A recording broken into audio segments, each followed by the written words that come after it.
से कहा, तुम शीघ्र ही इस लिंग के नीचे की ओर जाओ और इसके अंत का पता लगाओ तथा ये अजन्मा ब्रह्म इसके ऊपर की ओर जाएं। तदनंतर शीघ्र ही प्रतिज्ञा करके हम दोनों ऊपर और नीचे की ओर गए, किंतु पितामह तथा मैं सैकड़ों वर्षों में भी उसका अंत नहीं जान सके। तदनंतर त्रिशूलधारी देव की माया से मोहित, भयभीत एवं आश्चर्यचकित हम दोनों उन विश्व रूप ईश्वर का ध्यान करने लगे और परमपद महानाद ओमकार का उच्चारण करते हुए नम्रतापूर्वक हाथ जोड़कर श्रेष्ठ शंभु की स्तुति करने लगे। ब्रह्मा तथा विष्णु ने कहा, विविध अनादि विकारों से मुक्त संसार रूपी रोग के अनादि वैबद्ध स्वरूप शंभु शिव शांत लिंग मूर्ति वाले ब्रह्म को नमस्कार है। प्रलयकालीन समुद्र में स्थित रहने वाले सृष्टि और प्रलय के कारण रूप शिव शांत लिंग मूर्तधारी ब्रह्मा को नमस्कार है। ज्वालामालाओं से घिरे हुए शरीर वाले प्रज्वलित स्तंभ रूप शिव शांत लिंग मूर्ति वाले ब्रह्म को नमस्कार है। आदि मध्य और अंत से रहित स्वभावतः निर्मल तेजो रूप शिव शांत और लिंग रूपी मूर्ति को धारण करने वाले ब्रह्मा को नमस्कार है। महादेव महान ज्योति स्वरूप अनंत तेजस्वी लिंग विग्रह शिव शांत ब्रह्म को नमस्कार है। प्रधान पुरुष के ही इस व्योम स्वरूप वेदा ब्रह्म और लिंग विग्रह शिव शांत ब्रह्म को नमस्कार है। निर्विकार सत्य नित्य विमल तेजरूप लिंग विग्रह शांत शिव ब्रह्म को नमस्कार है। वेदांत सार स्वरूप काल स्वरूप धीमान लिंग मूर्ति शिव शांत ब्रह्म को नमस्कार है।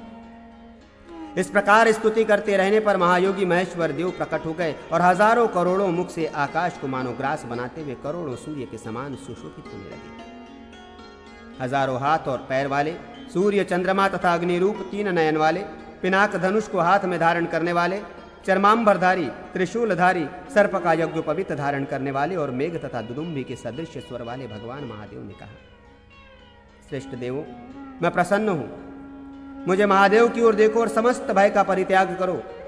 पूर्व काल में तुम दोनों सनातन देव मेरे शरीर से उत्पन्न हुए थे। मेरे दक्षिण पार्श्व में लोक पितामह ब्रह्मा, वाम पार्श्व में पालन करता विष्णु और हृदय में हर स्थित है।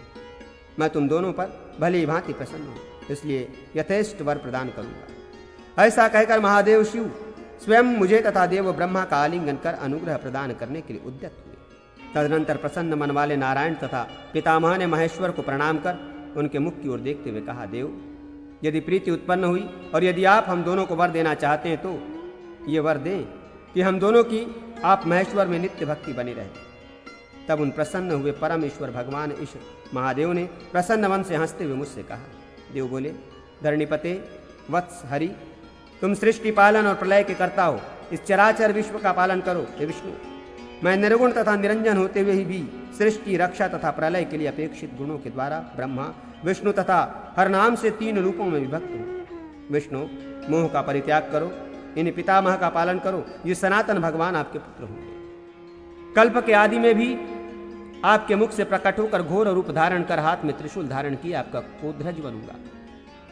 मुनिश्रेष्ठ, इस प्रकार कहकर भगवान महादेव मुझ पर तथा ब्रह्मा पर कृपा करके वहीं पर अंतर ध्यान हो गए। ब्रह्मन, तब से लोक में लिंग का पूजन प्रतिष्ठित हो गया। लिंग होने से वो लिंग कहा जाता है। लिंग ब्रह्मा का श्रेष्ठ शरीर है। अनद, मैंने इस लिंग का महात्म्य तुम्हें बतलाया। इसे न देवता जानते हैं न दानव, केवल योगज्ञ लोग जानते हैं। ये शिव नाम वाला अव्यक्त परम ज्ञान है। ज्ञान दृष्टि वाले इसी के द्वारा इस सूक्ष्म अनचित्य तत्व का दर्शन करते हैं। इस लिंग स्वरूप देवाधिदेव महादेव भगवान रुद्र को हम नित्य नमस्कार करते हैं। वेद के रहस्य रूप आपको नमस्कार है। नीलकंठ को नमस्कार है। विशेष भय उत्पन्न करने वाले शांत स्थाणु तथा कारण रूप को नमस्कार है। वामदेव, त्रिलोचन, महिमावान ब्रह्मा, शंकर, महेश, गिरीश तथा शिव को नमस्कार है। सदा इन्हें नमस्कार करो। मन से शंकर का ध्यान करो, इससे शीघ्र ही संसार सागर से पार हो जाओ। इस प्रकार वासुदेव के द्वारा कहे जाने पर उन मुनि श्रेष्ठ मार्कंडेय ने विश्वोत्तमुख देव ईशान शंकर का ध्यान किया।